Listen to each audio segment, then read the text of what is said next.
कोयले की आड़ में चल रहा था बारूदी खेल। होता था लाखों का टर्नओवर। लीलावती ने ले ली 15 की जान, इलाका बन गया शमशान। बारूद के कारोबार में लीलावती के साथ दोनों बेटियां भी बटाती थी मां का हाथ। 10 किलो बारूद और 1 किलो सल्फर पाउडर जब्त। एक जोरदार ब्लास्ट और कितने लोगों की जान चली गई। एक पल में कई परिवार का आशियाना ही उजड़ गया। सिर्फ चीखते, चिल्लाते, रोते, बिलखते लोग अपने परिवार के लोगों को ढूंढते दिखे। मलबा हटता था और छत विछत बॉडियां निकलती चली जा रही थी। भागलपुर में बम ब्लास्ट हुए 48 घंटे बीत चुके हैं, फिर भी इस ब्लास्ट का खौफनाक मंजर अब भी लोगों के दिलो दिमाग में घूम रहा है। इलाके के लोग अभी भी सहमे हुए हैं। एक साथ कई घरों के परखच्चे उड़ गए हैं। 15 लोगों की ब्लास्ट में मौत हो गई। कई लोग इस बम ब्लास्ट में अपाहिज हो गए तो कई लोगों का इलाज चल रहा है। मानो पूरा क्षेत्र शमशान में ही तब्दील हो गया हो।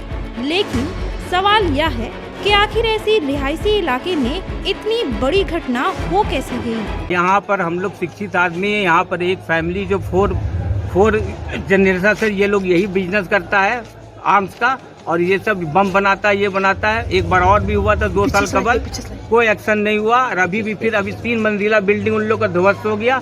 मेरा पूरा मकान डैमेज हो गया। मेरे बच्चे को चोट लगा, मेरी नातनी को चोट लगा है। वो लोग एकदम डैमेज वहाँ गई है। इसको तो नहीं मालूम है नाम, लेकिन ये मकान में बनाता है ये लोग। कोई सुनवाई नहीं होता है। ये वहाँ के लोगों का कहना है कि काजवली चक में लीलावती बड़े पैमाने पर बारूद का अवैध कारोबार करती थी। उनका सालाना टर्नओवर लाखों में था। 2 बेटी पिंकी और आरती उनके इस काम में हाथ बटाती थी। इस बम धमाके में लीलावती का पूरा परिवार काल के गाल में ही समा गया।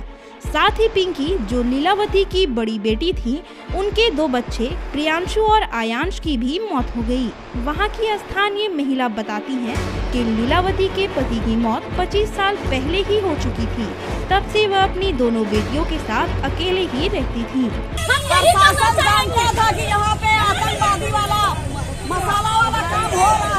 बताते चले कि लीलावती दिखावे के लिए कोयले का कारोबार किया करती थी, लेकिन इसकी आड़ में बारूद का धंधा चलाया करती थी। 2 से 3 महीने कोयले का व्यवसाय, बाकी 9 से 10 महीने बारूद से बने पटाखे बम का व्यापार वृहद स्तर पर करती थी, जिससे उनका सालाना आय लाखों में था। इस बारूदी खेल का पता किसी को ना चले, इसके लिए अपने धंधे में बाहरी लोगों को वो कभी शामिल ही नहीं करती थी। दोनों बेटियां ही लीलावती का हाथ बटाती थी। मेरा नाम है मोहम्मद अकील अहमद। प्रशासन को ध्यान नहीं देता है। ये लगा के चौथा धमाका है। ये तो ब्लास्ट हो गया, बेसी जानिए रहे आप। मान दीजिए, सबको हटाइए यहाँ पर से। और क्या पुलिस की कार्यशैली कैसी लग रही है? पुलिस की कार्यशैली ठीक नहीं है। पुलिस के संरक्षण में ये सब काम होता है। और ये नई घटना नहीं है, ये पुरानी घटना है।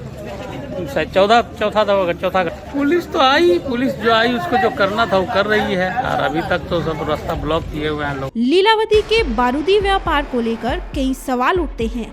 इतनी बड़ी घटना होने के बावजूद अभी भी काजवली चक बारूद के ढेर पर है। अभी भी कई घरों में यह धंधा चल रहा है, फिर भी पड़ोसी बताने से इनकार कर रहे हैं। इस ब्लास्ट में 2 लोगों का नाम मुख्य रूप से सामने आ रहा है। एक लीलावती और दूसरा मकान मालिक मोहम्मद आजाद आलम। यहाँ के धमाके में लीलावती के पूरे परिवार की लीला ही समाप्त हो गई। वहीं आजाद फरार है। मौके पर भारी मात्रा में 10 किलो बारूद और 1 किलो सल्फर पाउडर जब्त किया गया है। बारूद झारखंड और पश्चिम बंगाल से आता था। पहले भी इस घर में 2002, 2008 और 2021 में बम धमाके हो चुके हैं।